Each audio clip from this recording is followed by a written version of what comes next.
Abdige, Labdu, Nabudai Tupu, छीछ हेले। ये क्या हो रहा है? क्या हो रहा है ये? क्या सर पागल हो गए हैं? आपको कुछ बताना चाह रहे हैं। आपने थोड़ी देर पहले देखा कि आपके दिमाग में यही चल रहा होगा कि आखिर ये क्या चल रहा है, पागलपन हो रहा है ये तो।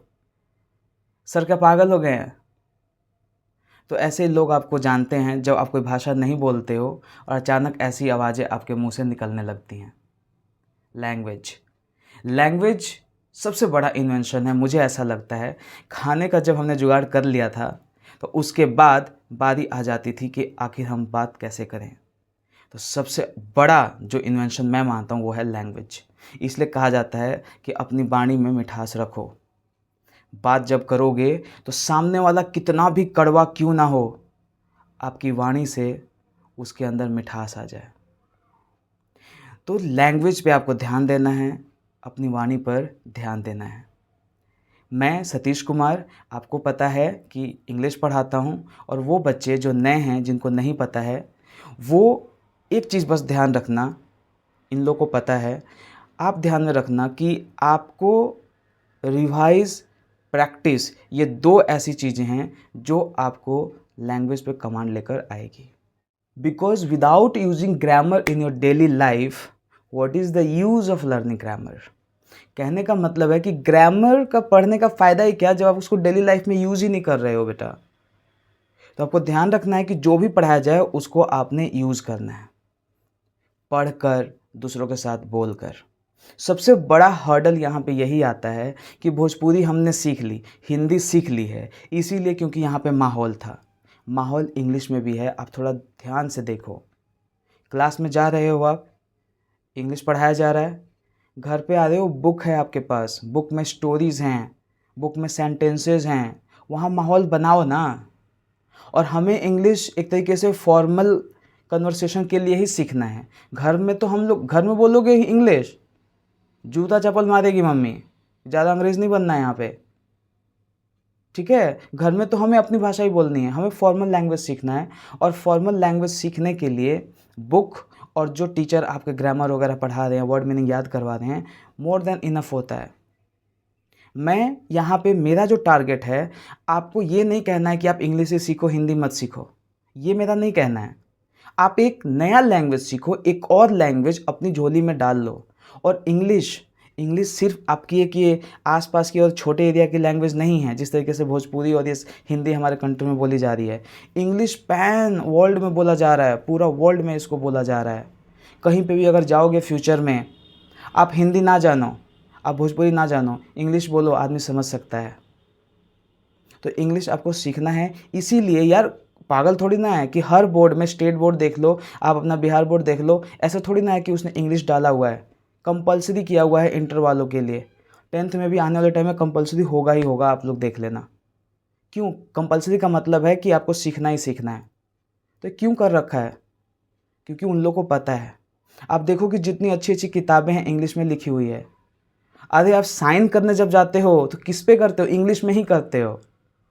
आपकी जो जो साइन करने का जो तरीका है, आप देखना इंग्लिश वाला ज़्यादा सुंदर है। कहीं ना कहीं इंग्लिश आपको ही पता है कि इम्पोर्टेंट है। तो अब हम लोग पढ़ेंगे कैसे, कैसे हमारी क्लासेस होंगी। क्लास में तो मैं हमेशा बोलता रहता हूँ, बोल बोल के थक गया हूँ, लेकिन आप लोग करते नहीं हो। इट्स फाइन, मैं अपना बेस्ट दे रहा हूँ और आप अपना बेस्ट दो, बस मैं यही चाहूँगा, ठीक है। तो चलो अब मैं कुछ आपको ओवरव्यू दूंगा कि कैसे हम लोग को ग्रामर को पढ़ना है, ठीक है। और कुछ चीज़ें बताकर क्लास को एंड करूंगा, और नेक्स्ट लेक्चर से प्रॉपर मैनर में हम लोग क्लास करेंगे। देखो, जब हम लोग इंग्लिश सीखने की कोशिश करते हैं तो दिमाग में देखो यही आता है कि कैसे सीखेंगे। देखो, दो तरीका होता है ना किसी लैंग्वेज को सीखने का। एक कि बचपन से ही आपको उस तरीके से नर्चर किया जा रहा है, उस तरीके से पाला पोसा जा रहा है कि आपको उसके वर्ड, उसके हाव भाव कान में दिख रहे हों। जैसे कि भोजपुरी, आपको बचपन से ही कान में घुसने लगती है भोजपुरी। उसका थोड़े बड़े होते हो, स्कूल वगैरह जाते हो, डॉक्टर के पास जाते हो, तो आपको हिंदी सुनने लगते हो आप लोग। तो एक तो ये तरीका है कि बचपन से ही आप उस माहौल में हो। दूसरा, किताब के थ्रू, टीचर के थ्रू, और हमें वही सीखना है क्योंकि यहाँ पे वो माहौल है नहीं। तो यहाँ पे सीखने के लिए हमें अलग से ग्रामर पढ़ना पड़ता है। इसीलिए आदमी बोलता है कि जाओ बेटे ग्रामर का क्लास ले लो, जाओ इंग्लिश सीखना है ग्रामर सीखो। टीचर सबसे पहले आपको ग्रामर ही सिखाता है, क्योंकि ग्रामर से ही आप बुक के सेंटेंस को समझ पाओगे, और ग्रामर की वजह से ही आप वर्ड को समझ पाओगे, ग्रामर की वजह से ही सेंटेंस क्या भाव देना चाह रहा है वो आप समझ पाओगे। ठीक है, अब उसको प्रैक्टिस करना है आपको। जब टीचर बताए तो आपको प्रैक्टिस करना है। यही तरीका है, दो तरीका है, एक बचपन से आप सुनते हुए आ रहे हो, एक टीचर के थ्रू आप सीख रहे हो। तो यहाँ पे हम लोग मेरे थ्रू या फिर और भी आपके टीचर है जहाँ पे आप फॉलो करते हो, उनके थ्रू आपको इंग्लिश सीखना है। अब बात आती है ग्रामर की। ग्रामर आखिर है क्या? यहाँ पे कई ऐसे बच्चे होंगे जो ट्यूशन पढ़ते होंगे और ग्रामर समझाया गया होगा। आप बताओ मुझे ग्रामर क्या होता है, कमेंट में बताओ। रटा हुआ चीज़ नहीं बताना है आपको, समझा हुआ चीज़ बताना है। ग्रामर क्या है?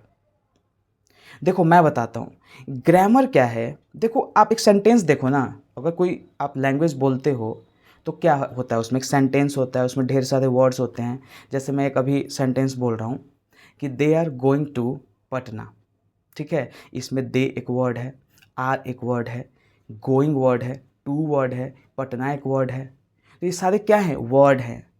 अब इस वर्ड को इधर उधर मैं कर दूं तो क्या लैंग्वेज ये कहता है कि ये सही है? क्या उसके नियम ये कहते हैं? आप बोलोगे कि नहीं। तो क्या किया मैंने, इसमें वर्ड है और वर्ड को सजाया है, और जब ये सजाना हटा दे रहा हूँ तो वो गलत हो जा रहा है। तो ग्रामर में यही तो सीखते हैं, words and its arrangement. Words मतलब कि शब्द, और उसको कैसे सजाएंगे, उन्हीं की पढ़ाई को हम क्या बोलते हैं? ग्रामर। अब इसको इंग्लिश में आप लिख डालो, what is grammar? Grammar is the study of words and its arrangement. Example में सेम वही डाल दो, they are going to Patna, और इसको इधर उधर चेंज कर दो। तो जब चेंज जो कर रहे हो ये गलत है, और ऊपर वाला क्या है? ये सही है। तो अब आप ये समझ गए होंगे कि ग्रामर क्या होता है। अब इसको बांट दो दो पार्ट में, ग्रामर को दो पार्ट में बांट दो, एक वर्ड और एक क्या हो जाएगा आपका? अरेंजमेंट। बस यही दो चीज़ को हमें खोलते जाना है, खोलते जाना है, और हमारा ग्रामर कंप्लीट हो जाएगा। दुनिया का कितना भी वर्ड उठा लो, कोई सा भी वर्ड उठा लो, इस वर्ड सेक्शन में ही हम लोग पढ़ेंगे। दुनिया का कोई भी नियम उठा लो कि ऐसे सेंटेंस बनाओ, सब्जेक्ट के बाद वर्ब लगाओ, नहीं पहले वर्ब लगा दो, लास्ट में प्रीपोजिशन लगाओ, एडवर्ब आप स्टार्ट से भी लगा सकते हो। ये सारा जो नियम है आप अरेंजमेंट में ही पढ़ोगे।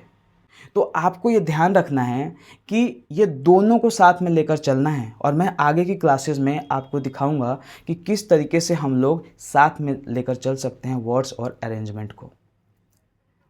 आप बताओ इसमें दोनों में से सबसे इंपॉर्टेंट कौन सा है? वर्ड। वर्ड इसलिए इम्पॉर्टेंट है बिकॉज आप कुछ भी बोल रहे हो, वर्ड बोल देने से ना आपका मतलब निकल जाता है। बात करते वक्त, लिखते वक्त तो नहीं, लेकिन बात करते वक्त।